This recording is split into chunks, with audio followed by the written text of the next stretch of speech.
जय। जय बोलो आचार्य श्री 108 विशुद्ध सागर जी महाराज की जय। जय बोलो मुनि श्री 108 अरिजीत सागर जी महाराज की जय। पुण्य उदय से नर जीवन मिलता है, यही जीवन तो मुक्ति का साधन है। कर ले भजन अब सोच का क्या है, पुण्य उदय से नर जीवन मिलता है। ला ला ला ला ला ला ला ला। अरिहंसित आचार्य उपाध्याय और साधु पांचों परमेष्टि को वंदन करता जा तू।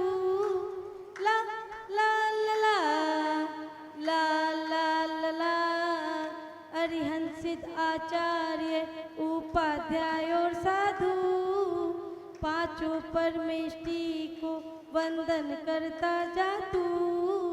इनके सुमरन में है शिव का मार्ग है, यही जीवन तो मुक्ति का साधन है। कर ले भजन अब सोच का क्या है, पुण्य उदय से नर जीवन मिलता है। भोग विषय में बढ़कर जग में फंस मत जाना, साधु संतों के पथ पर तू बढ़ता जाना। ला ला ला ला ला ला ला ला। भोग विषय में बढ़कर जग में फंस मत जाना, साधु संतों के पथ पर तू बढ़ता जाना। इनके चरणों में है शिव का मार्ग है, यही जीवन तो मुक्ति का साधन है।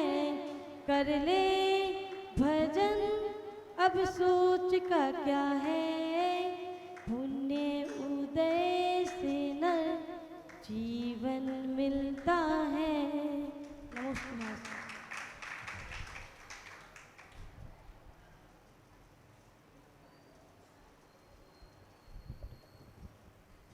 बहुत बहुत धन्यवाद। सभी अपने दोनों हाथों को जोड़ेंगे और महाराज श्री के चरणों में आग्रह करेंगे, हे गुरुदेव अपनी ज्ञानमयी बगिया के अपार भंडार से कुछ ज्ञानमयी पुष्प हम सभी को प्रवचनों के माध्यम से प्रदान करने की अनुकंपा करें। हे गुरुवर नमोस्तु नमोस्तु नमोस्तु।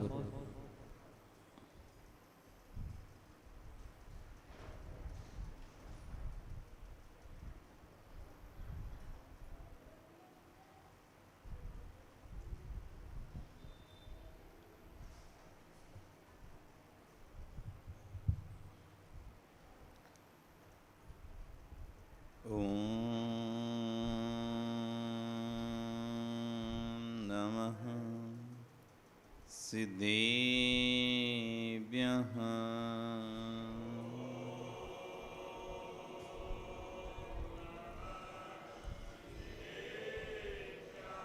ॐ नमः सिद्धेभ्यः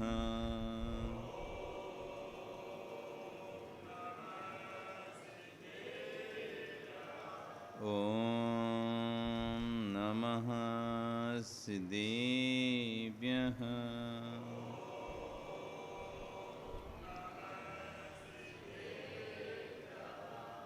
तिर्यणिये खग्गिणाय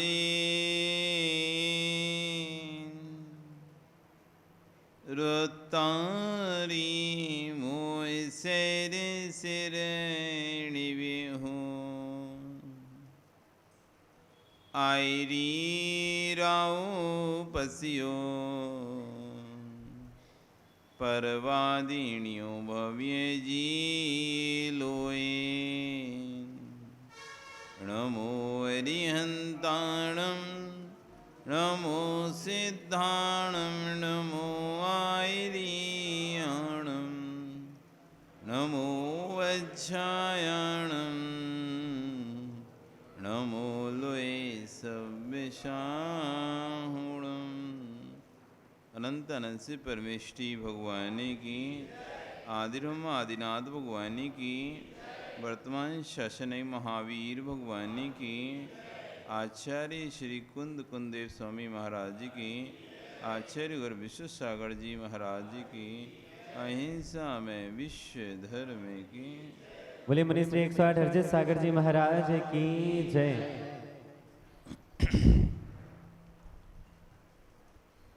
भवबंधु,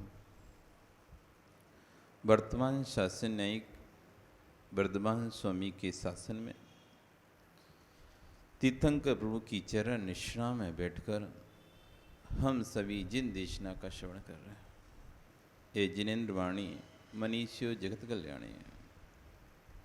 आचार्य भगवान कुंद कुंदेव स्वामी महाराज ग्रंथ राज रैण सारजी में श्रवण और श्रावक उभय धर्मों की व्याख्यान कर रहे हैं।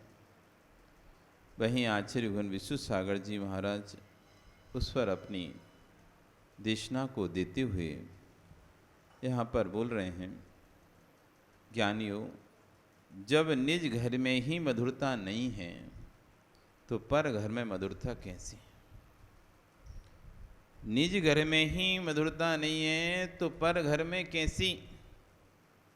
निज घर समझते हैं क्या? स्वयं का कौन सा, जहाँ तुम रहते हो? कौन सा है निज घर तुम्हारा? कौन सा है? लोक में भी देख लो और वैसे भी देख लो। जिसके घर में मधुरता नहीं रहती, लोग मिलजुल कर नहीं रहते, वो व्यक्ति बाहर भी मिलजुल कर नहीं रह सकता। जो घर में मिलजुल कर नहीं रहता, वो दूसरी जगह भी मिलजुल कर नहीं रह सकता। दूसरी जगह भी वही मिलजुल कर रह सकता है जिसको घर में मिलजुल कर रहने की आदत है। एक बेटी पर घर जाती है अपने घर से, वही बेटी ससुराल में अच्छे से रह पाती जो मायके में अच्छे से रह पाती है।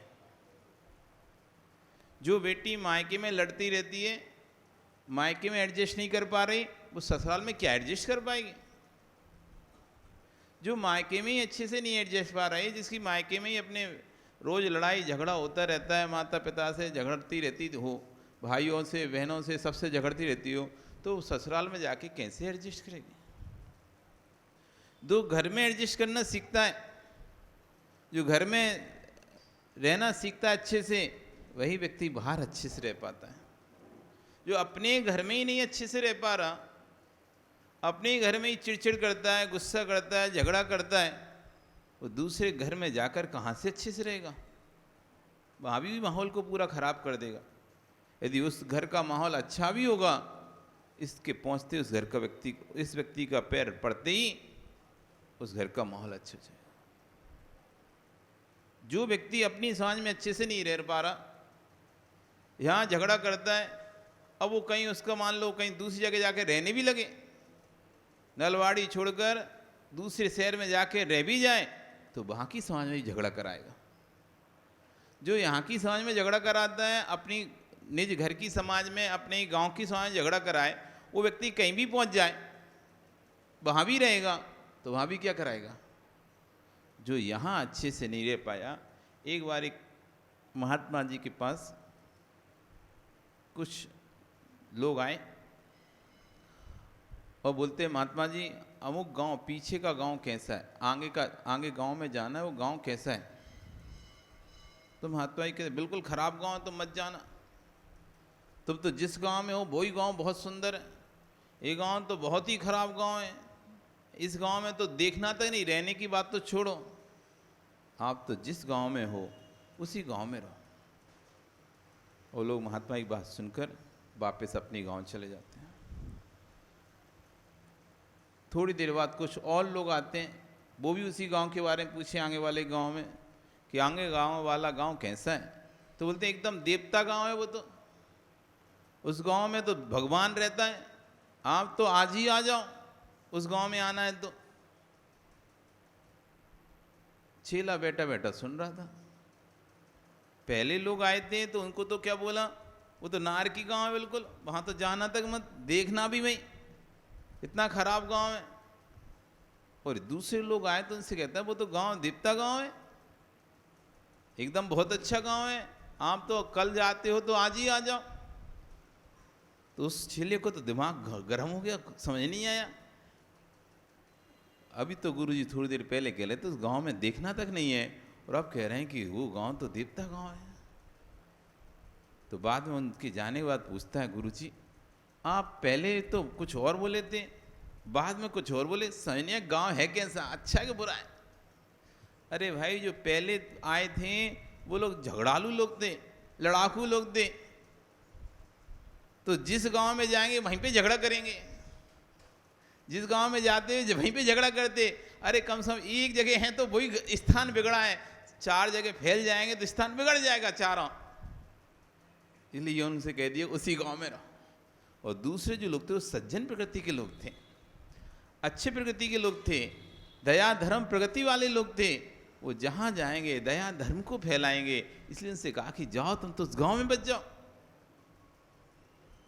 कोई व्यक्ति जैसा होता है वो कहीं भी जाए वो अपनी प्रकृति को नहीं छोड़ पाता।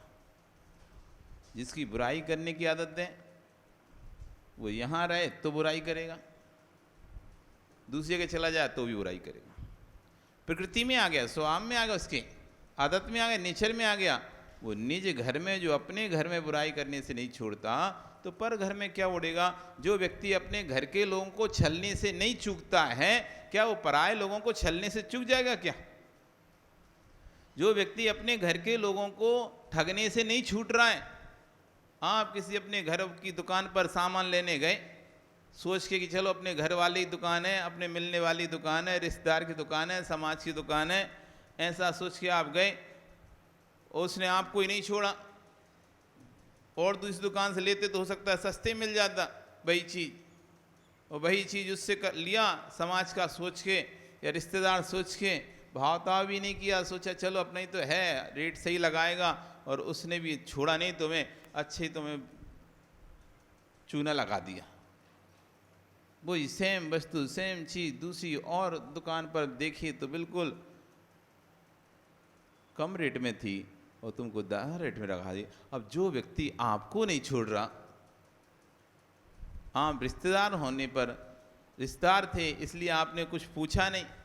बहुत बार होता है रिश्तेदारी की दुकान में चले जाते हैं, साड़ी लेने चले जाओ, गहना लेने चले जाओ, आप कोई और सामान लेने जाओ, कोई नई नई दुकान खोली है तो चलो ले लेते हैं, तो रिश्तेदारी में चले जाते हैं, मित्र यारी में, दोस्ती में, सद्भाव में चले जाते हैं, पता चलता है ठग कर आ जाते हैं। अब जब उसने आपको नहीं छोड़ा, रिश्तेदार को नहीं छोड़ रहा, मित्र को नहीं छोड़ रहा, यहाँ तक कि सगे को नहीं छोड़ता, उसको ही ठग लेता है, तो व्यक्ति औरों को गैरों को क्या छोड़ेगा? फिर वो गैरों को क्या छोड़ेगा? तो जो व्यक्ति निज की में दरिद्रता नहीं है, जिसके अंदर, जिसके निज के परिणामों में मदिरता नहीं है, जिसके निज के परिणाम कलुषित हैं, वो पर घर में मधुरता कैसे लेके आएंगे? लगता आपको लग ही रहा है आचार्य बन के हम व्यवहार की बात बोल रहे हैं, व्यवहार की नहीं बोल रहे, आपको समझा रहा हूं। परिवार के लोगों को आप परिवार क्यों मानते हो? पहले जीव द्रव्य मानिए। परिवार के लोगों को परिवार क्यों मानते हैं? परिवार मानते इसलिए हम उन पर गुस्सा करते हैं, उन पर अपना क्रोध उतारते हैं। जीव द्रव्य स्वीकार करो। जैसे मैं जीव द्रव्य हूं वैसे परिवार का सदस्य जीव द्रव्य है। जब ऐसा स्वीकार करोगे तो तुम्हें इतना समझ में आ जाएगा मुझे किस पर कितना काम डालना है। नहीं तो हम तो दिन भर आराम करते हैं और दूसरे से काम कराते रहते हैं। हमें लगते नहीं कि हम भी तो थकते हैं, तो वो सामने वाला भी तो थक जाता होगा। हमारे अंदर चिड़चिड़ आती तो दूसरे के अंदर भी चिड़चिड़ आती होगी। हमको थकान आती तो उसको भी थकान आती हुई, लेकिन नहीं, हम तो ये कर लेना, ये कर लेना, ऐसा कर लेना, वैसा कर लेना, ऑर्डर देकर चले जाते हैं, और फिर नहीं होता वैसा तो फिर चिड़चिड़ करते हैं। ऑर्डर देकर जाते हैं घर में कि हम आएंगे, इतने बजे ऐसा काम हो जाना चाहिए, उतने बजे ऐसा काम करना है, उतने बजे ऐसा करना है, और ऐसा ऑर्डर दे के घर से निकल जाते हैं, और फिर जब हम घर आते हैं वो काम हमको नहीं दिखता तो हम उस पर गुस्सा होने लगते हैं, तुम इतना सा काम नहीं कर पाए, ऐसा नहीं कर पाए। तो आचार्य भगवान पहले परिवार के सदस्य को परिवार मत मानो, पहले उसे जीव द्रव्य समझो, वो भी एक जीव द्रव्य है। संबंध त्रैकालिक नहीं है, संबंध त्रैकालिक नहीं है। ये आज है बस वर्तमान में, ना भूत में थे ना भविष्य में रहेंगे, ना भूत में थे ना भविष्य में रहेंगे। त्रैकालिक होता है जो भूत में भी हो, वर्तमान में भी हो और भविष्य में भी हो, तीनों कालों में साथ रहे। मेरी आत्मा का मेरे ज्ञान दर्शन से त्रैकालिक संबंध है। भूत में भी मेरे पास ज्ञान दर्शन था, वर्तमान में भी है और भविष्य में भी रहेगा, वो कभी मुझसे अलग नहीं होगा। लेकिन आज जो पिता पुत्र के संबंध है, पति पत्नी के संबंध है, भाई बहन के संबंध है, वे इस पर्याय में हैं। पीछे एक पर्याय में थे नहीं थे कोई जरूरी नहीं है, आगे एक पर्याय में होंगे नहीं होंगे कोई जरूरी नहीं है, क्योंकि सब अपनी अपनी उम्र पूरी कर अपने अपने कर्मानुसार अपनी अपनी गति में चले जाएंगे। कौन किसका, कौन किसके लिए जी रहा है? कोई किसी के लिए नहीं जी रहा। ये भ्रम छोड़ दो कि तुम्हारे लिए लोग जी रहे हैं, तुम लोगों के लिए जी रहे। सब अपने अपने कर्मानुसार जी रहे हैं, अपने अपने राग की पूर्ति के लिए जी रहे हैं। जिस जिससे राग की पूर्ति हो रही है उसके लिए जी रहा है। राग की पूर्ति खत्म हो जाएगी, आप देखना जिसके बिना आप रह नहीं पाते थे उसको देखना पसंद नहीं करोगे। जब तक राग है तब तक प्यार है, जब तक राग है तब तक प्यार है। राग खत्म प्यार खत्म, तभी तक स्नेह है किसी वस्तु से जब तक उस वस्तु से राग है। और जिस दिन उस वस्तु का राग खत्म हुआ स्नेह पलायमान कर जाएगा, पता भी नहीं चलेगा इसके प्रति स्नेह भी था कि नहीं इसका। जीव द्रव्य मानो संबंध त्रैकालिक नहीं है, जीव द्रव्य त्रैकालिक है।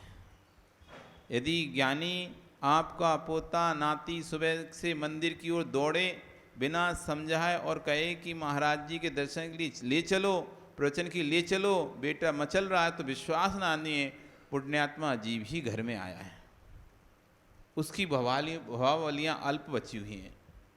जो जीव द्रव्य मानकर के संतान के प्रति शुभ भाव रख रहा है और जिनालय की ओर ले जा रहा है पिता, वह बेटा भी तुमको मंदिर के दर्शन कराएगा। उस पिता को समझा रहे हैं कि जो बेटे को जीव द्रव्य मानकर उसके प्रति शुभ भाव रख रहा है और उसको जनाले की ओर ला रहा है, ऐसे पिता को वह बेटा भी तुमको मंदिर दर्शन कराने के लिए लाएगा। इसलिए हे माँ, जितने अच्छे से स्कूल के लिए तैयार करते हो बेटों को, ऐसे ही बहुत अच्छे जिनाले की ओर ले जाने के लिए तैयार करो। जैसे स्कूल की भावना भवाते हो ना, नहीं रोज स्कूल जाना ही पड़ेगा, कोई वो नहीं कर सकते, वैसे उसके अंदर भाव नहीं, रोज मंदिर जाना ही पड़ेगा। स्कूल के लिए तो हम एकदम ऐसे उत्साह के साथ उसे तैयार करते हैं कि नहीं स्कूल है, छूटना नहीं चाहिए, स्कूल है, मंदिर नहीं जा कोई नहीं बात चलेगा, लेकिन स्कूल नहीं छूटना चाहिए, स्कूल नहीं छूटना चाहिए। मंदिर छूट जाए तो छूट जाए। हमारे अंदर कभी ऐसा भाव नहीं आता, चलो जल्दी चलो तैयार हो मंदिर चलना है, जल्दी चलो तैयार हो पहले मंदिर चलना है, पहले मंदिर चलना है। ऐसा नहीं, बेटा दी लेट हो गया, ठीक है मंदिर रहने दो, स्कूल जाएंगे। नहीं, जितने उत्साह से आप स्कूल के लिए तैयार कर रहे हो उतने उत्साह से बच्चे को मंदिर के लिए तैयार करो। जब तक मंदिर नहीं जाओगे आपको भोजन नहीं मिलेगा, जब तक मंदिर नहीं जाओगे आपको भोजन नहीं मिलेगा, जब तक देव दर्शन नहीं करोगे तब तक भोजन नहीं मिलेगा। इसलिए जल्दी से तैयार हो, स्कूल भी जाना है तो पहले तैयार हो के दर्शन करो तब स्कूल जाने मिलेगा। उठाओ उसे, तैयार करो उसे, लेके आओ उसे। और आजकल की माँ खुद ही नहीं आती, आजकल के पिता खुद ही नहीं आते मंदिर, तो बच्चों को क्या लाएंगे? स्वयं ही मंदिर नहीं आते। इसलिए आज निज घर में ही सुधार नहीं है तो पर घर में सुधार कैसे करेगा व्यक्ति? स्वयं ही मंदिर नहीं स्वयं ही सो के 8 बजे उठते हैं, स्वयं ही सो के 7 बजे उठते हैं, तो बच्चों को क्या उठाएंगे और क्या मंदिर लेके आएंगे? उठते से ही लगता है कि जल्दी से बच्चे को लेके जाना है तो बस तैयार से यदि स्वयं के अंदर भाव आए कि नहीं, मुझे देव दर्शन करने के बाद ही अपने दिन को प्रारंभ करना है, स्वयं के अंदर भाव आना चाहिए कि मुझे देव दर्शन करने के बाद ही दिन को प्रारंभ करना है। पहले भगवान की पूजा, फिर काम दूजा। पहले भगवान की पूजा, फिर काम दूजा। हम कहते हैं पहले काम, पहले भगवान की पूजा बाद में, वो भी समय मिला तो दर्शन का, नहीं तो वो भी कोई बात नहीं है, कल कर लेंगे। वे कहीं नहीं भागे जा रहे हैं, वहीं बैठे हैं, कहीं नहीं भागे जा रहे हैं। इसलिए उनको तो वो कहाँ, मंदिर से कहाँ जाएंगे, इसलिए वो तो आज नहीं, सुबह नहीं तो शाम को चले जाएंगे। लेकिन नहीं, जो सच्चा श्रावक है, जिसको अपने आत्म कल्याण की भावना है, पहले श्री जी की पूजा, फिर काम दूजा। अपने सारे कार्यों को, अपनी सारी व्यवस्थाओं को इस तरह से व्यवस्थित करता है, इस तरह से व्यवस्थित करता है। कहीं जाना भी है सुबह तो ऐसा समय नियुक्त करता है जिससे कि भगवान के दर्शन हो जाए, उसके भगवान का अभिषेक हो जाए, उसका अभिषेक ना छूटे, उसका दर्शन ना छूटे, ऐसा समय नियुक्त करके जाता है। कुछ नहीं होता, आधा घंटे का हेर फेर होता है बस। जिसको यदि इच्छा होती है, जिसको लगन होती है भगवान की भक्ति करने की, वो आधा घंटे का हेर फेर करके नहीं पूजा भक्ति कर लेता है। वो नहीं होती तो ऐसा समय बताता है जिससे भगवान के दर्शन न हो पाए। फिर भले आधा घंटा पौन घंटा व्यर्थ हो जाए आगे पीछे, लेकिन वो समय रखेगा जिस समय भगवान का अभिषेक पूजन होता है, उसी समय जाएगा वो। आधा घंटा आगे पीछे कर लेगा तो कुछ नहीं जाता, अभिषेक करके जा सकता है, पर जाएगा कौन, लगेगी लगन किसको होगी, जिसने भगवान को आगे रखा होगा। हर कार्य से आगे जो भगवान को रखता है, हर क्रिया में सबसे पहले भगवान को रखता है, ऐसा व्यक्ति ही कह रहे हैं। इसलिए जितने माँ जितने अच्छे से स्कूल के लिए तैयार करती हो बेटों को, ऐसे ही बहुत अच्छे जनालय की ओर ले जाने के लिए तैयार करो, उसके सम्यक का साधन बनो। आप सम्यक दृष्टि हो नहीं हो पता नहीं, हम सम्यक दृष्टि हैं नहीं है पता नहीं, क्योंकि ये तो केवल ज्ञान का विषय है, अवधि मने परे ज्ञान का विषय। कर्मों की प्रवृत्तियों को उपशमन छह उपशम हुआ है नहीं हुआ है, ये मति शुद्ध ज्ञानी नहीं बता सकता। मति शुद्ध ज्ञानी बस इतना ही बता सकता है कि हाँ ये भगवान की भक्ति करता है, अच्छे से भगवान की पूजा आदि करता है, देव सार गुरु की आराधना करता है, स्वाध्याय आदि करता है, सम्यक दृष्टि होगा। लेकिन फिर भी ये कोई नियामक नहीं भारी क्रिया सम्यक दर्शन का, भारी भेद सम्यक दर्शन का नियामक नहीं है, भारी क्रियाएं सम्यक दर्शन का नियामक नहीं है कि कोई वृत्ति बन गया, महावृत्ति बन गया, मुनि बन गया, श्रावक बन गया, श्राविक आरिका बन गया, क्षुल्लक क्षुल्लिका बन गया, श्रावक बन गया, पुजारी बन गया, तो सम्यक दृष्टि हो गया। ये नियामक नहीं है, क्योंकि बहिरंग क्रिया कसाय को समझ से हो सकती है। एक मिथ्या दृष्टि भी इतना शांत देखा जा सकता है कि आप लगा नहीं सकते, और एक सम्यक दृष्टि इतना क्रोधित होकर देखा जाता है कि पूरा द्वारिका को जला सकता है। एक मिथ्या दृष्टि इतना शांत हो सकता है कि उसको गहानी में पेल दो तो चू नहीं कर पाए, चू भी ना करे और बिल्कुल चुपचाप मरने की आप शरीर पर कुछ भी चलता रहे तब भी चू चपाट नहीं करे। और एक सम्यक दृष्टि का क्रोध इतना अधिक हो सकता है कि द्वारिका जला सकती 12 योजन की। दीपायन मुनि कोई मिथ्या दृष्टि नहीं थे, मिथ्या दृष्टियों को रिद्धियां नहीं होती, मिथ्या दृष्टि को तेजस रिद्धियां प्राप्त नहीं होती, सम्यक दृष्टि को ही प्राप्त होती है। उसके बाद फल है वो मिथ्यात्व में जाए, वो मरकर नरक में चले गए, वो विषय अलग रहा, लेकिन जब भी रिद्धि निकली है वो सम्यक के साथ निकली है। संजलन कसाय भी इतनी तीव्र हो जाती है, जबकि अनंतानुबंधी अप्रत्यख्यान प्रत्यख्यान 3 कसाय चौकड़ी जा चुकी हैं, संजलन कसाय की भी इतनी तीव्र हो सकती है कि 12 योजन की द्वारिका जल सकती है, इतनी तीव्र हो सकती है। इसलिए कोई नियामक नहीं है बाहर की क्रिया। परंतु हम मति शुद्ध ज्ञानी हैं, इसलिए बाहर की क्रियाओं को देख के निर्णय ले पाएंगे, क्योंकि अंतरंग के परिणाम, अंतरंग के कर्मों का उपसम क्षोपसम हमको नहीं पता। इसलिए हम बाहर क्रिया से देखकर भैया कम से कम इतना तो ठीक है, जो व्यक्ति बिल्कुल ही भगवान की भक्ति पूजा नहीं कर रहा, देव शास्त्र की आराधना नहीं कर रहा और दूसरा कर रहा है, तो भैया इसको ये धर्मात्मा मान सकते हैं, क्योंकि एक तो बिल्कुल ही नहीं दिखाई दे रहा, एक की तो कम से कम क्रिया तो दिखाई दे रही है, एक की तो क्रिया भी दिखाई नहीं दे रही। एक की तो क्रिया दिखाई दे रही, रात्रि में भोजन नहीं करता, अभक्ष नहीं खाता है, रोज भगवान का अभिषेक पूजन करता है, व्रतों को पालन कर रहा है, संयम को पालन कर रहा है, नियमों को पालन कर रहा है, कम से कम चलो बहिरंग से तो इसका लग ही रहा है सम्यक दृष्टि है। और एक ना तो रात्रि भोजन त्यागी है, ना वक्ष का त्यागी है, ना व्रत नियमों को पालन कर रहा है, ना संयम को पालन कर रहा है, तो इसका तो लग ही नहीं रहा कहीं से भी सम्यक हो, तो इसको हम कैसे कह सकते हैं। इसलिए बहिरंग से हम इस विषय को ऐसा देखकर सम्यक को मिथ्यात् कह सकते हैं, लेकिन आचार्य विज्ञान कह रहे हैं सम्यक मिथ्यात् का साधन अंतरंग है, अंतरंग परिणाम सम्यक मिथ्यात् है। आप क्या पता दूसरे के परिणामों के सम्यक के कारण बन जाओ। आप उसे मंदिर लेकर आओ बच्चे को, और उसके अंदर ना जाने भगवान के प्रति आस्था जाग जाए, गुरुओं के प्रति आस्था जाग जाए, भले आपकी नहीं है उसकी हो सकती है। कई बार ऐसा होता है, बस ऐसे दर्शन कराने के लिए बच्चों को या किसी को लेकर आते हैं मंदिर, आपको ज़्यादा इंटरेस्ट नहीं है दर्शन मंदिर कार्यक्रमों में या प्रवचन में, आप 101 दिन लेके चलते हैं और ऐसे एक दिन लेके चले, आपको इंटरेस्ट नहीं था, लेकिन जिसको आप लेके आए थे उसको अच्छा लगा,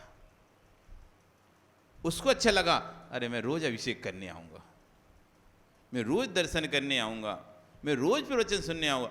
आपको इंटरेस्ट नहीं है, लेकिन उस बच्चे को आनंद आ गया, उस व्यक्ति को समझ में आ गया, उसको अपना पूर्व भव के ज्ञान से उसमें लगाव हो गया। क्योंकि जो व्यक्ति पूर्व भव में जैसा होता है, उस व्यक्ति को वैसे निमित्त मिलने पर उसके अंतरंग में वैसी भावनाएं जाग उठती हैं।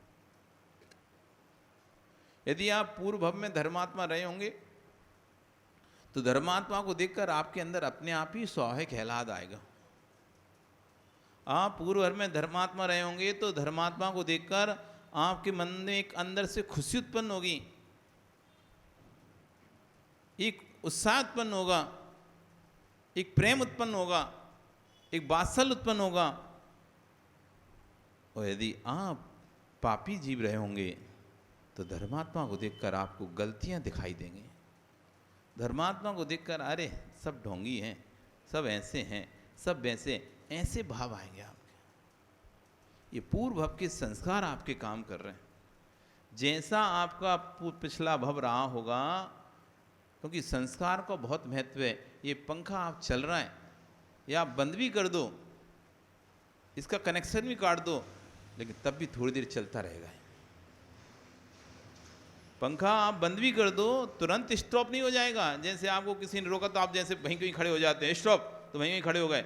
ऐसे आप पंखा बंद करो और तुरंत बंद करके दिखा दो, एकदम कर सकते हो सुरेश? आप बंद करोगे तब भी 30 सेकंड वो घूमता रहेगा। क्यों घूम रहा है? वो संस्कार है, संस्कार, उसके घूमने के संस्कार थे, इसलिए बंद करने के बाद भी वो पंखा घूम रहा है। क्या नाम बेटा तुम्हारा? हाँ, नंदन। नंदन, कोई व्यक्ति, अच्छा कभी तुम्हारी लड़ाई हुई कि नहीं हुई? किसी से झगड़ा हुआ ना, तो लड़ाई किसी से होती है, पर गुस्सा कभी कभी किसी और पर निकलता है। ऐसा होता ही नहीं होता? यहाँ लड़ाई होके गई, यहाँ मान लो तुम पूजन अभिषेक में किसी ने तुमको टोक दिया, अभिषेक करते टोक दिया, कुछ भी कर दिया, तो तुम्हारा मूड खराब हो गया, तू मैं हो गई थोड़ी सी, और तुम घर जाओगे, घर जाके किसी ने कुछ बोला तो गुस्सा निकलेगा नहीं निकलेगा? लड़ाई यहाँ हुई है, लेकिन गुस्सा घर पे निकल जाता है, घर पे चिड़चिड़ हो जाती है। उस संस्कार कहाँ के गए? यहाँ के संस्कार थे ना। आपको तो गुस्सा था नहीं, आप तो घर से निकले तब तो अच्छे से निकले थे, तो घर के लोग कहें क्या होगा, ये गए तो अच्छे से थे तुम, आके ऐसा मूड और हाँ और ऐसे चिल्ला चोट क्यों कर रहे हो, तब आप कहोगे भाई वहां पे ऐसा ऐसा हो गया। वो संस्कार आपके घर तक आए। जब थोड़े से झगड़े के संस्कार हमारे घर तक पहुंच जाते हैं, जबकि कितनी देर का हुआ था झगड़ा, 10 मिनट का हुआ था, 5 मिनट का हुआ था, 15 मिनट का हुआ था, वो संस्कार हमारे यहाँ तो पूरे दिन भर तक चलते हैं। मूड खराब हो गया, आज मूड खराब कर दिया, वो पूरे दिन भर आपका मूड खराब रहा, घंटे रहा, 15 मिनट रहा, 1 घंटे रहा, वो उसके संस्कार चल रहे हैं आपके। जब इस भव में एक स्थान के संस्कार दूसरे भव में स्थान पर चले जाते हैं, फिर पूर्व भव में यदि आप नारकी रहे हो, पूर्व भव में यदि आप नारकी रहे हो, तो फिर वहां तो पूरी पर्याय लड़ लड़ के निकाली तुमने, तो उसके संस्कार अब मनुष्य बन गए, तो संस्कार आएंगे कि नहीं आएंगे। तो यहां भी मनुष्य बनकर लड़ रहे, पूर्व हम में लड़े थे नारकी बनकर, यहां मनुष्य बनकर लड़ रहे। आचार्य ने बहुत अच्छा कहा कि आप घर घर जाओ और घर जाके सर्वे करो, किसके घर में लड़ाई होती है और किसके घर में नहीं होती। जिसके घर में लड़ाई होती है लिख दो नरक घर। जहाँ सुबह से उठ के भगवान की भक्ति की जगह क्लेश गाली आदि सुनाई देती हों, सुबह से उठकर लड़ाई झगड़ा होता है जिस घर में, उस घर के आगे लिखे हो नरक घर। और जिस घर में सुबह से उठकर भगवान की भक्ति की चर्चा होती है, पाठ होते हों, स्तुति होती हो, उस घर को लिखे हो दीप घर। तो क्यों ऐसा क्यों? अरे लड़ रहे हैं, नरक से आए तभी तो लड़ रहे हैं, अभ्यास है, वहां से लड़ने का अभ्यास है, तो अभ्यास है तो सुबह से उठ के वही लड़ाई शुरू हो जाती है। तो कोई ने पिछले जरूर ढूंढने कि सभी लोग नरक से आए हों जिनके घर में लड़ाई हो रही हो। तो हाँ ये भी बात सही है कि सभी लोग थोड़ी ना जरूरी है नरक से आए जो जो लड़ाई कर रहे हो। फिर आचार्य दूसरी बात कहते हैं, तो ऐसा है कि सेना में भर्ती होता है व्यक्ति तो पहले से अभ्यास करता है लड़ने का।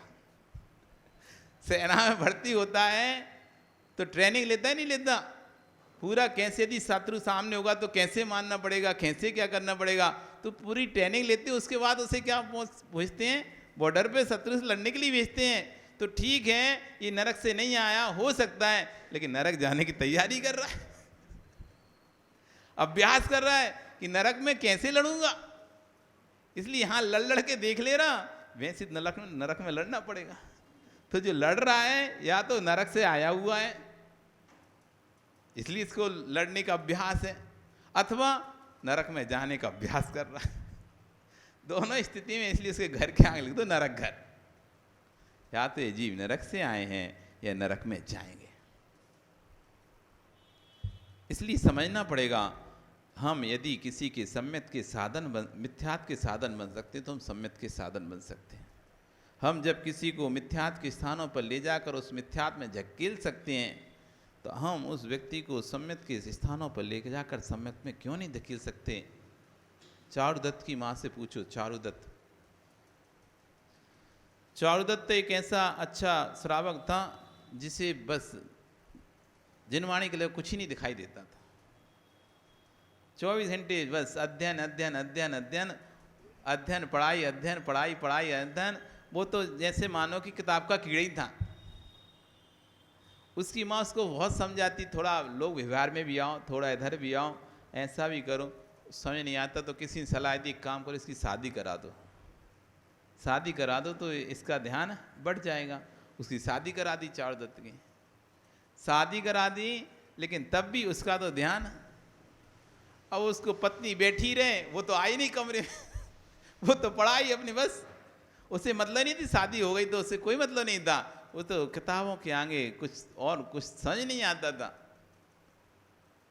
तब उसने अपने देवर से बोला कि क्या करूं, ये तो पत्नी की ओर ध्यान ही नहीं दे रहा, इसको तो संसार की क्रियाओं से कोई मतलब ही नहीं है, बस बस पढ़ाई पढ़ाई, अपना अध्ययन शास्त्र अध्ययन करता रहता, कुछ और करते नहीं है।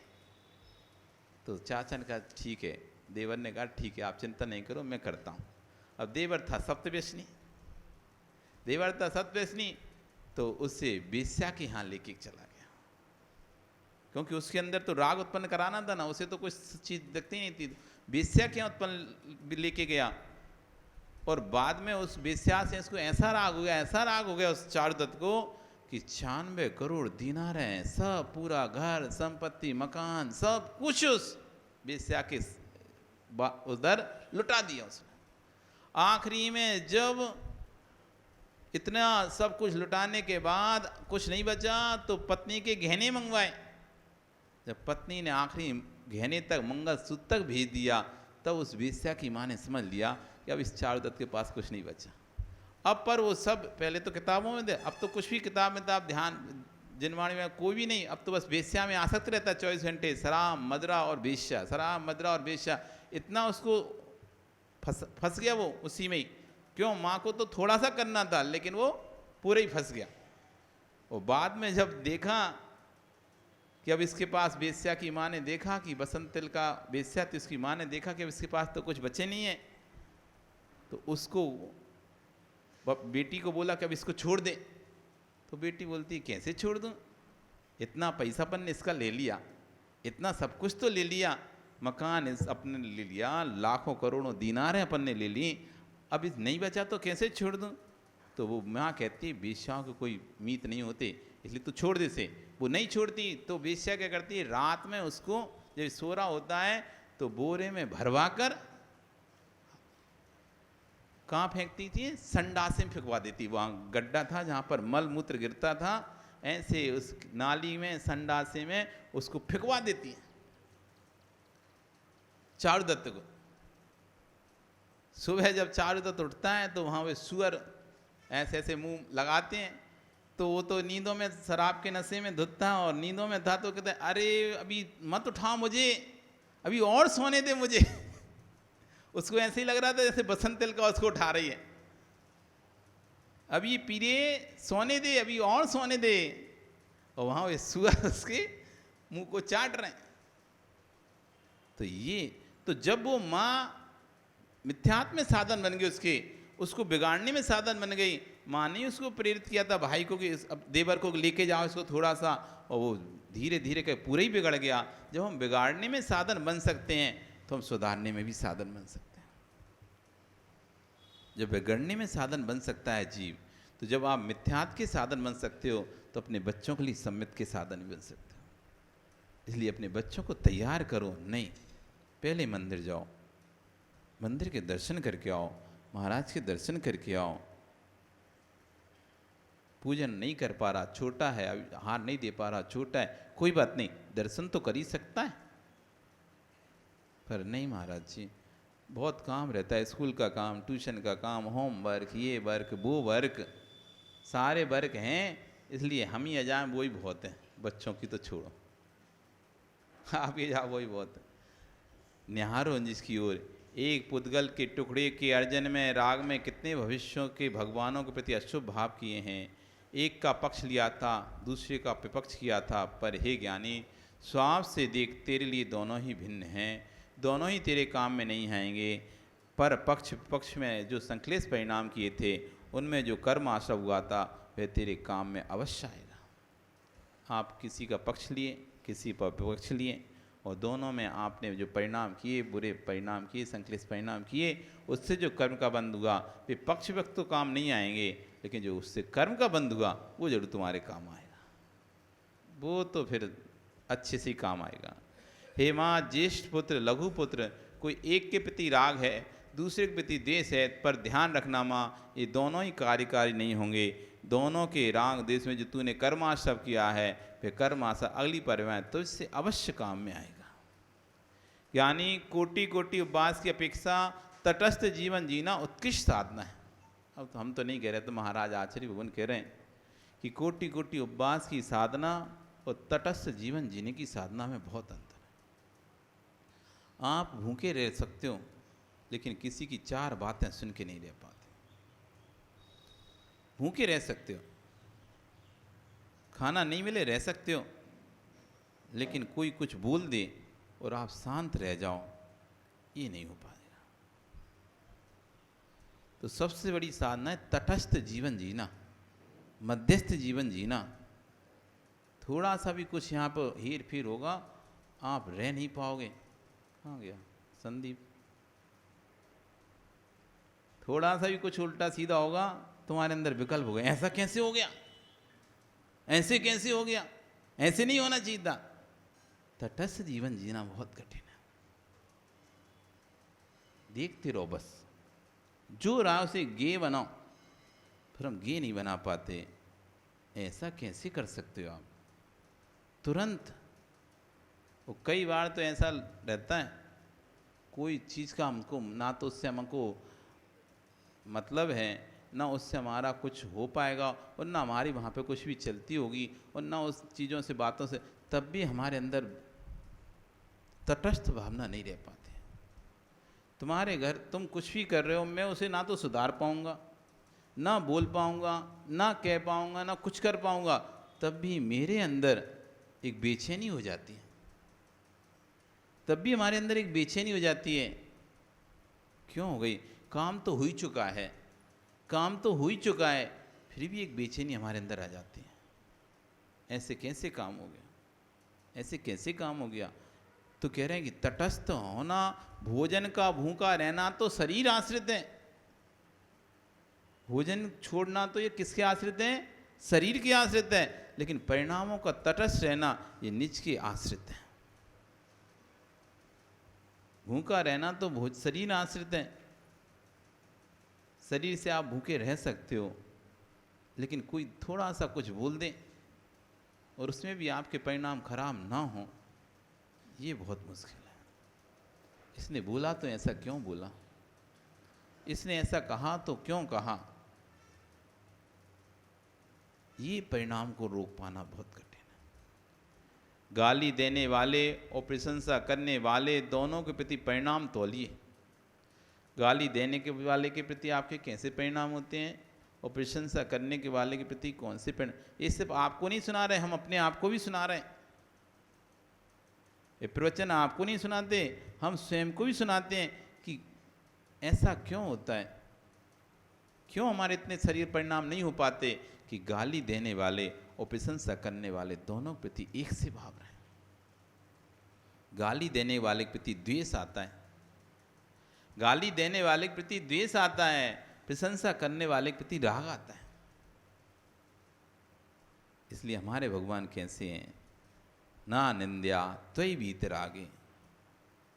कोई निंदा भी करता है, हे वीतराग भगवान, आप निंदा करने पर रुष्ट नहीं होते, प्रशंसा करने पर आप संतुष्ट नहीं होते। कोई भाव नहीं है। ऐसा मध्यस्थ भाव के लिए प्रयास करो, ऐसा मध्यस्थ भाव के लिए प्रयास करो। यही प्रयास करोगे तब जाकर कभी भगवान बन पाओगे। अभी का अभ्यास करोगे। अच्छा बताओ, आप लोग सब पढ़े लिखे हो, बीए, एमए, ग्रेजुएशन सबने की है, तो क्या उस बीए जो आपने कक्षा 1 में जो छोटा बड़ा पढ़ा था, 12 खड़ी पढ़ी थी, बीए एमए में क्या काम आई? कोई काम आई क्या? जो 12 खड़ी आपने पढ़ी थी, ABCD पढ़ी थी, वो एमए की परीक्षा में, बीए की परीक्षा में, ग्रेजुएशन में क्या काम आ रही है? कुछ काम आई क्या? बताओ, आई कि नहीं आई? ओ विजय जी, आई क्या? क्या क्या आई काम में? यदि 12 खड़ी नहीं सीखते तो बीए एमए की पढ़ाई कर कैसे पाते हैं? 12 खड़ी नहीं सीखते, वर्णमाला नहीं सीखते, तो बीए एमए की पढ़ाई नहीं कर पाते। देखने में लग रहा है कि अब आ ई ऊ का तो कोई काम ही नहीं है, लेकिन वो आ यू ही थे जो आज आपको पूरे के पूरे ग्रंथ पढ़ने में सहायक बन रहे हैं। आज खटाखट आप इंग्लिश बोल रहे हो, फटाफट हिंदी पढ़ रहे हो, सब कुछ पढ़ रहे हो, लिख रहे हो। वो आ यू था जो बचपन में आपने सीखा था, ये तो अब आपको फटाफट देगा। लग रहा है अब क्या ये इनकी क्या जरूरत है, लेकिन अभी जरूरत नहीं है। लेकिन तब और वो नहीं सीखा होता तो आज ये भी नहीं होता। तो तो ठीक है, अभी आप कहोगे अभी तो कोई भगवान भी नहीं बनता, कुछ भी नहीं करते, तो अभी क्या जरूरत है सब सोचने की। लेकिन अभी का जो सोचोगे, अभी से जो सीखोगे, तभी जाकर भगवान बन पाओगे। जो 12 खड़ी नहीं पढ़ता वो कभी भी ग्रेजुएशन नहीं कर पाएगा, कभी पढ़ाई नहीं कर पाएगा। बेस जिसका क्लियर नहीं है वो कभी भी आगे नहीं बढ़ पाएगा। इसलिए अभी जो पंचम काल है यहाँ पे तो 12 खड़ियाँ हैं। ये हमारी पढ़ाई नहीं है, इससे हमें नौकरी नहीं मिलेगी 12 खड़ी से। 12 खड़ी कोई पढ़ ले तो उससे कोई नौकरी नहीं मिलने वाली, उसे कोई वर्णमाला याद कर ले उसे नौकरी नहीं मिलने वाली। नौकरी लो उसे अच्छी ऊंची पढ़ाई करना पड़ेगा। नौकरी प्राप्त करना है, जॉब प्राप्त करना है तो उसे अच्छी ऊंची ऊंची पढ़ाई करना पड़ेगा। ग्रेजुएशन पोस्ट ग्रेजुएशन करके नहीं और अच्छे से नंबर ला के उधर पास करेगा तब जाके नौकरी मिलेगी। तो कोई सोचे डायरेक्ट वही कर लेना, कहाँ या 12 खड़ी में ना टाइम बर्बाद करते हैं, इससे तो नौकरी मिलनी नहीं है। लेकिन ये नहीं होगा तो बड़ी पढ़ाई भी नहीं होगी। ऐसी ये पंचम काल की जो साधना है वो हमारी 12 खड़ी है। 12 खड़ी है। अभी अभी धीरे धीरे इसको अभ्यास करो मध्यस्थ रहने का। कोई भी कुछ हो जाए आप उसके बारे में सोचे मत। मध्यस्थ रहना सीखो, तटस्थ रहना सीखो। कोई क्या कर रहा है करने दो, अपन तो अपने काम में मस्त रहो। जिसको जो करना है करते रहो, आप अपने काम में मस्त रहो, मध्यस्थ रहो। कोई की अच्छाई ना कोई की बुराई। ये जो अभी से आदत डालना शुरू करोगे ना, यही आदत आपको आगे भगवान बनाएगी। यही आदत आपको आगे भगवान बनाएगी। जो अंतरंग में तटस्थ रहना सीख जाएगा, बाहर भी फिर परिवार में तटस्थ रहना। बेटा क्या कर रहा है करने दो, जो कर रहा है। नहीं तो हर उसके एक फैसले में आपको अपना निर्णय घुसाने की जरूरत पड़ेगी। हर उसके ऐसा क्यों किया, ये क्यों किया, ये क्या कर रहे हैं। अब हाथ पैर में बस ही नहीं है, कुछ कर सकते नहीं हो। अब बीच बीच के निर्णयों में तुम बार बार टोका टाकी कर दो तो घर में लड़ाई होती है। वृद्धों का सम्मान क्यों घटता है, घर में वृद्धों का सम्मान क्यों घट जाता है। तब घट जाता है जब उनकी स्वयं की शरीर की सामर्थ्य होती नहीं है, स्वयं की हाथ पैरों में सामर्थ्य होती नहीं है। लेकिन दूसरा जो कर रहा है उस हर कार्य में उनको सफाई चाहिए होती है, हर कार्य में उसको टोका टाकी चाहिए होती है, तो बस उससे उनका सम्मान घट जाता है। मध्यस्थ होना सीखो। ठीक है, अब हमने जब बेटे को भार सौंप ही दिया है तो अब निर्णय भी उनको सुनने दो। मध्यस्थ हो, अच्छे में भी मध्यस्थ रहो, बुरे निर्णयों में मध्यस्थ रहो। तो कह रहे हैं गाली देने वाले और प्रशंसा करने वाले दोनों के प्रति परिणाम तौलिए। निंदा करने वाले स्तुति करने वाले इन दोनों के युगपद होने पर उस समय परिणामों को निहारिए। किसके प्रति मुस्कुराहट छूटती है और किसके प्रति भुगटियाँ खिंचती हैं। आप समझ लो कि मोक्ष मार्ग कितना प्रारंभ हुआ है, साधु बनकर साधुत्व कितना आया है। आज वात्सल पर्व, आज कौन सा पर्व है, वात्सल पर्व है, रक्षाबंधन पर्व है। कल कोई पूछ रहा था कि रक्षाबंधन पर्व में भाई बहनों को राखी बांधने का कहाँ से प्रारंभ हो गया। ओ पदमचंद जी सुन रहे क्या, सो रहे, सुन रहे ना। हाँ, तो ये भाई बहन का पर्व नहीं है रक्षाबंधन, ये भाई बहन का पर्व नहीं है। हमारे जैन धर्म में भाई बहन का कोई उल्लेख नहीं है रक्षाबंधन पर। वैष्णव धर्म में भाई बहन का होलिका दहन आदि जो भी रहा हो तो उसका रहा है। लेकिन हमारे यहाँ तो मुनियों के ऊपर जो उपसर्ग दूर हुआ था, विष्णु कुमार आदि मुनियों की अकंपनाचार आदि जो 500 शतक मुनियों पर, कितने 500 थे कि 700 थे, 700 मुनियों के ऊपर जो उपसर्ग हुआ था, उस उपसर्ग का निवारण आज के दिन हुआ था। और श्रावकों ने पूरा जो कि बलि बलि बृहस्पति नमूची और प्रहलाद, ये 4 जो मंत्री थे विधर्मी, उन 4 मंत्रियों ने 700 मुनिराजों को घेर कर, उद्यान में एक मुनिराज का पूरा संघ विराजा था। इसकी कहानी हम पहले आपको सुना चुके हैं। तो 700 मुनिराज जो कि चलकर आए थे हस्तिनापुर में, और वहाँ का जो राजा था उसका नाम था श्री वर्मा, नहीं पद्म, राजा पद्म था। तो राजा पद्म था तो उससे चारों मंत्रियों ने 7 दिन का राज मांग लिया था। और उन मंत्रियों ने पहले भी एक बार उन महाराज पर उपसर्ग किया था, तो उनको डर था कि ये महाराज राजा को ना बोल दें कि हमने उपसर्ग किया है, इसलिए इन महाराज का समूल ही नष्ट कर दो, ना रहेगा बांस ना बजेगी बांसुरी।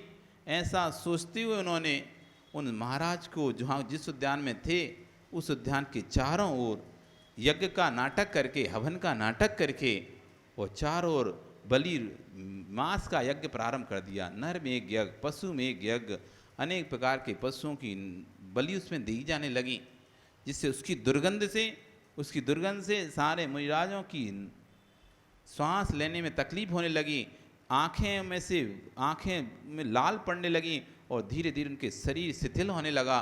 सभी मुनिराज ने उपसर्ग जानकर, और जब तक उपसर्ग दूर नहीं हुआ, चारों प्रकार के हार पानी का त्याग कर दिया। तब विष्णु कुमार मुनिराज को इस बात का ज्ञान हुआ और उन्होंने आकर विक्रिया रिद्धि से उन मंत्रियों से 3 पग भूमि मांगी। तब उन मंत्रियों ने तथास्तु कहकर वचन देकर उनको 3 पग भूमि देने का वादा किया। तब विष्णु कुमार मुनिराज ने अपनी विक्रिया से, जो कि ब्राह्मण वेश बनाया था, उस विक्रिया से अपने शरीर को इतना बड़ा किया कि पहला पग जाकर सुमेरु पर्वत से टकराया और दूसरा पग जाकर मानसोत्तर पर्वत से। तीसरा पग रखने की अब जगह नहीं बची, क्योंकि पूरी पृथ्वी ऊपर और नीचे में नप गई। 3 पग भूमि कहाँ रखें? तब आखिरी में बलि के कंधे पीठ पर तीसरा पग रखा गया। तब बलि ने समय याचना की और बाद में फिर मुनियों को उपसर्ग दूर किया, सारा यज्ञ हवन हटाया गया। तब श्रावकों ने वो बाड़ी तोड़कर, जो कि महाराज के चारों तरफ लगाकर यज्ञ किया, तोड़कर सभी महाराजों को देखा कि सबकी हालत खराब हो चुकी है, उनका उपचार किया और फिर उनके लिए आहार परिचर्या कराई, औषधि आदि दी। और उसके बाद सबने संकल्प किया आगे से हम धर्म की सभी लोग रक्षा करेंगे। एक दूसरे के प्रति वात्सल भाव रखकर, एक दूसरे के प्रति मन उठाव ना रखते हुए वात्सल भाव के साथ सब धर्म की रक्षा करेंगे। उन मुनियों के उपसर्ग दूर होने के उपलक्ष्य में सब लोगों ने एक दूसरे को संकल्प सूत्र बांधे। क्या बांधे? संकल्प सूत्र बांधे, जिसका नाम रक्षा सूत्र कहते हैं। उसी को बंधन सूत्र को नाम दूसरा बंधन भी है। हम बांधते हैं ना, तो बांधने को नाम बंधन है। तो रक्षा का बंधन, रक्षा सूत्र एक ही बात है। वात्सल पर्व, ये है वात्सल पर्व। इसमें भाई बहन का नहीं, एक धर्मात्मा का धर्म के प्रति, एक धर्मात्मा का दूसरे धर्मात्मा के प्रति ये भाव है, तुम हमारी रक्षा करना, हम तुम्हारी रक्षा करें।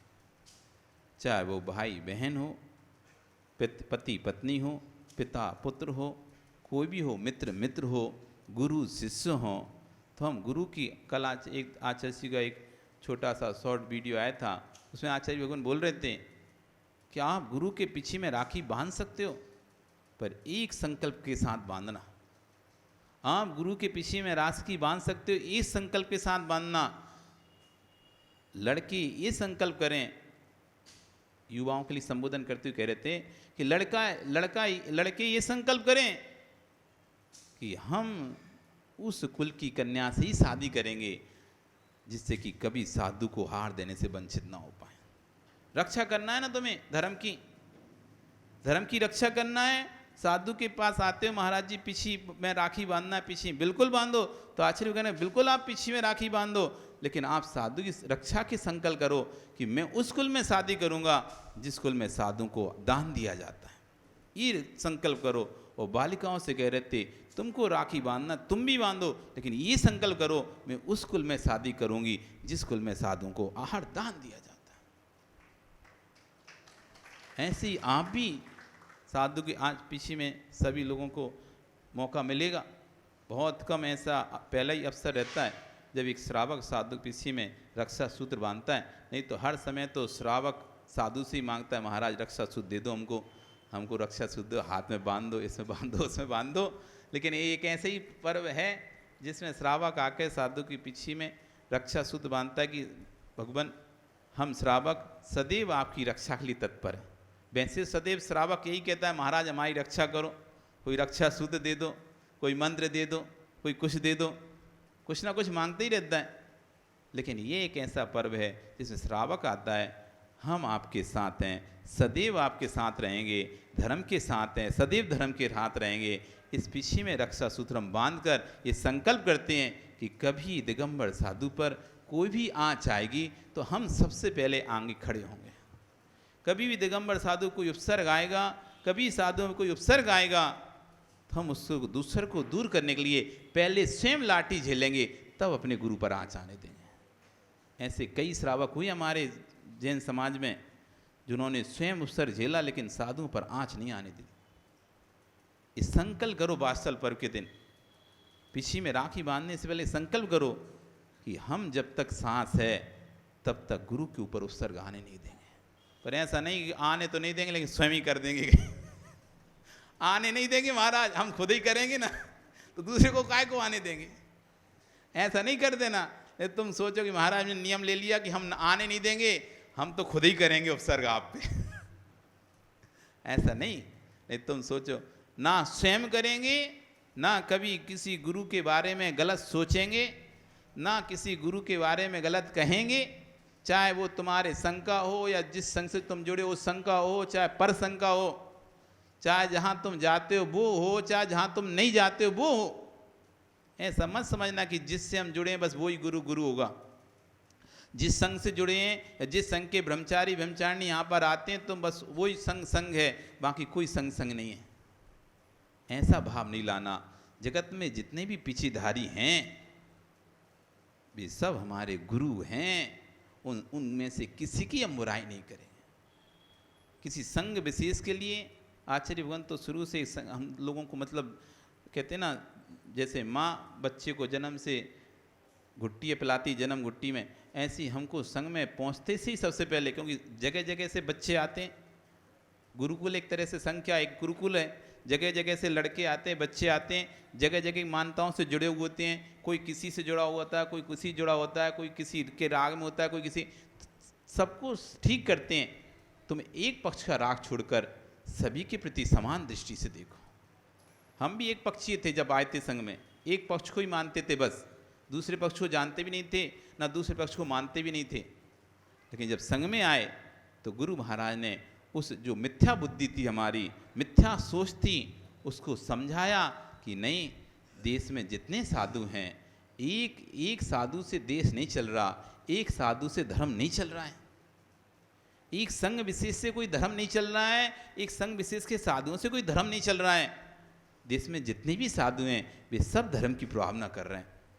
उन सबके समायोजन से, तालमेल से, बस ये कि 19-20 हो सकता है, कोई की चर्या थोड़ी अच्छी हो सकती है, थोड़ी की खराब हो सकती है, कम बेसी हो सकता है, चर्या में 19-20 हो सकता है, क्योंकि ना तो सबकी दुकान एक से होती है, ना सबके व्यापार एक से होते हैं। एक ही दुकान को खोलने वाले व्यापार के अलग अलग प्रॉफिट्स होते हैं, अलग अलग सबकी अपनी अपनी रूल सिद्धांत होते हैं। कोई 10% कमाता है तो कोई 20 कमाता है, तो कोई 30 कमाता है, कोई 5 कमाता है, कोई अब रेट की रेट में बेचता है। तो व्यापारों के में भेद हो सकते हैं, व्यापार एक होने पर लाभ में भेद हो सकते हैं।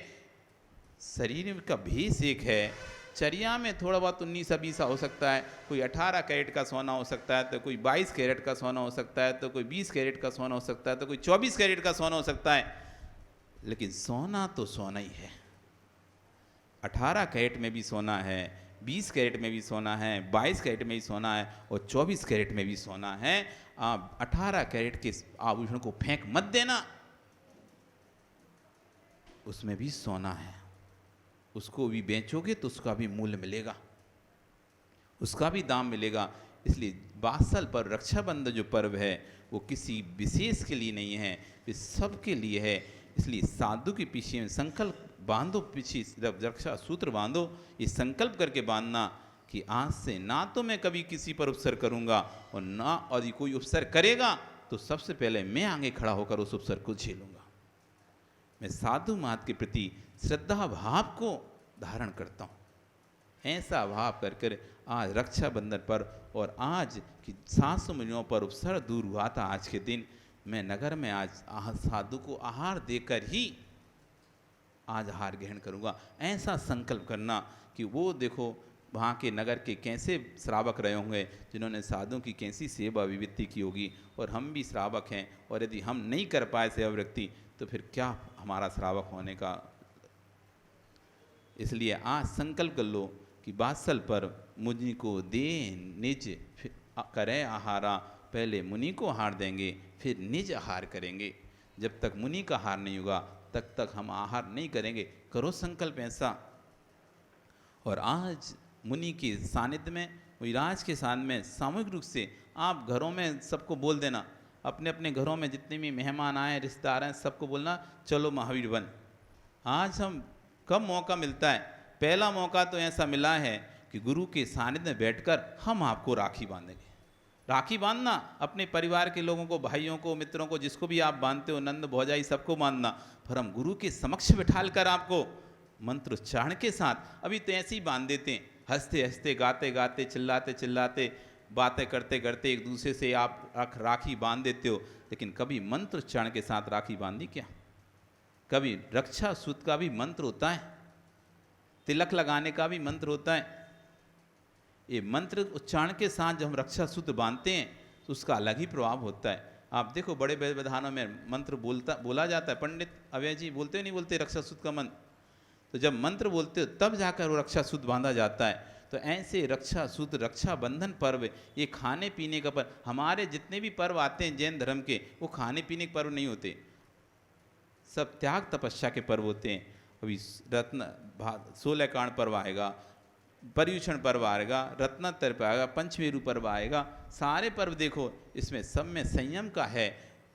ऐसी वात्सल पर्व है, ये भी खाने पीने हंसने खेलने का पर्व नहीं है, ये भी रक्षा के भाव का पर्व है। हम अपने गुरुओं की रक्षा करेंगे, अपने साधर्मियों की रक्षा करेंगे, उत्तम मध्यम जगन तीनों पात्रों की रक्षा करेंगे। उत्तम पात्र मुनिराज, मध्यम पात्र आरिका, क्षुल्लक, क्षुल्लिका, ऐलक, प्रतिमाधारी श्रावक, मध्यम पात्र और सम्य दृष्टि श्रावक, जघन्य पात्र, इन सब की हम रक्षा करने का भाव भांति रक्षा सूत्र करेंगे। इसलिए सायकालीन सब लोग 6, सवा 6 बजे तक, 6:30 तक सबको निपटा के, सवा 6 बजे तक, 6:30 बजे बिल्कुल भवन में उपस्थित हो जाओ। और वहाँ पर बढ़िया आपको एकदम ऐसी बेंच लगी मिलेंगी, अपने घर से बढ़िया सुंदर सोने की थाली सजाकर, सोने की नहीं हो तो चांदी के लिए आना, चांदी की नहीं हो तो फिर पीतल के लिए आना, और पीतल की नहीं हो तो जो भी हो उसको अच्छे से सजा के उसमें अपना रक्षा सूत्र रख के, जो भी जिनको भी आपको बांधना है, जितने 100, 200, 500 जितने लेके आना है उतने रक्षा सूत्र लेके आओ उसमें रख के, और बढ़िया हल्दी, रोरी, टीका, तिलक सब लेके आओ। और वहाँ एक एक कपड़ा भी ले आओ, तो जिसको बांधो तो उसके सिर पर कपड़ा रख के बढ़िया उसको तिलक करती है। उसके एक साथ जब इस मंच से मंच उच्चारण होगा, सब भाई, सब भाभियाँ या जो भी हैं मित्र हाथ आगे करेंगे और आप उनके हाथों पर एक साथ मंच उच्चारण के साथ राखी रक्षा सूत्र बांधेंगे, इस भावना के साथ कि आप हमारी रक्षा करें, हम आपकी रक्षा करेंगे। तो देखो कैसा माहौल लगेगा, कैसा अच्छा लगेगा जब पूरी समाज एक साथ बैठकर। अभी तो घर में बैठोगे 10, 20 लोग, 25 लोग, 50 लोग, बस इससे ज़्यादा क्या।